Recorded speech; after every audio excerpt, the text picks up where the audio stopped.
U.S. military seizes disputed island in the South China Sea as the Philippines and Australia join war drills. August 5th incident where a Chinese Coast Guard ship water cannoned a Filipino ship going to supply the armed forces personnel manning a contested shoal has pushed the U.S. over the brink. Over the weekend, U.S., Australian, and Philippine forces conducted a joint war game simulating the retaking of an island in the South China Sea. The brazen signaling came after China upped its ante in the South China Sea. The U.S. armed forces are underscoring that the Chinese aggression, including using water cannons against Philippine vessels, needs to be challenged and checked. As three countries' forces are undertaking a joint exercise, the commander of the U.S. Navy 7th Fleet was in the Philippines and met with Vice Admiral Alberto Carlos, the head of the Philippine Western Command overseeing the South China Sea. Vice Admiral Carl Thomas told Reuters, "You have to challenge people, I would say, operating in a gray zone. When they're taking a little bit more and more and pushing you, you've got to push back. You have to sail and operate." The 7th Fleet of the U.S. Navy, headquartered in Japan, is the largest of the forward deployed fleets. It operates as many as 70 ships, 150 craft, and over 27,000 sailors. It covers an area of 124 million square kilometers from bases in Japan, South Korea, and Singapore. More than 2,000 Australian and Philippine defense personnel and U.S. Marines are participating in the war games that incorporate amphibious landing and air assault drills. Two Australian Navy vessels, HMAS Canberra and HMAS Anzac, and the Philippines Navy are also participating in the exercise. The drills will occur in different training locations in Northern Luzon Command and the Western Command from August 14 to the 31st. The war games involve troops arriving in amphibious assault vehicles by parachute and onboard U.S. Osprey aircraft to storm a beach. Two advanced Australian F-35 fighter jets provided close air support, and Australian warships secured the surrounding waters. Australian Defence Minister Richard Marles is observing the drills with Filipino President Ferdinand Marcos Jr. Marles, who has pledged to start joint maritime protocols in the heavily contested South China Sea in a significant pushback to China.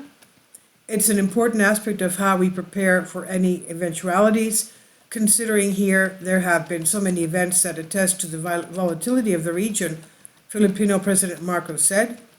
Australian Prime Minister Anthony Albanese will visit the island nation in September with maritime issues, defense, and security on the agenda.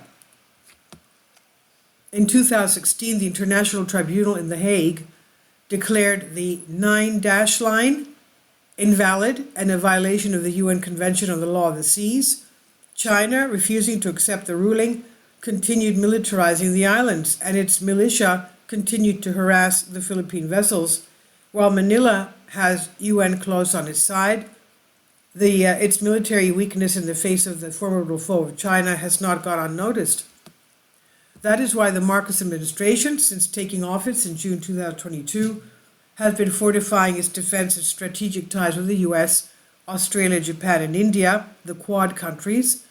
During his visit in the U.S. in May, Marcos and the U.S. President Joe Biden agreed to guide new guidelines on the country's 1951 Mutual Defense Treaty.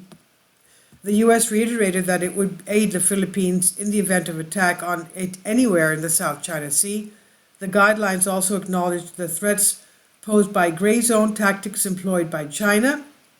In return, the Philippines agreed to add 4 more military bases that the U.S. could access.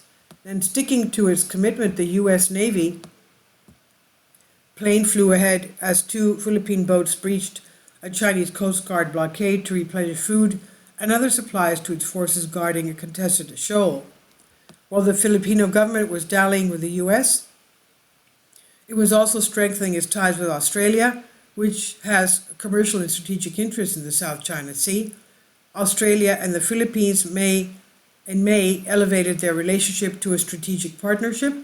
After the water cannon incident, Australia, Japan, and the Philippines conducted joint patrolling in the South China Sea. The U.S. Navy could not join as planned.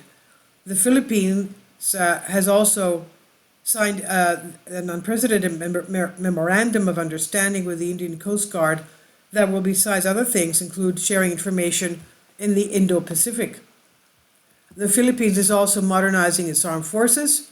It's placed an order for supersonic cruise missile BrahMos, and it's also scouting for its first submarine, and has shown interest in Indo-made advanced light helicopter Mk3 and Indian warships. And this is by Ritu Sharma on Eurasian Times. Please leave your comments and thank you for your support. Finally, support my Patreon account.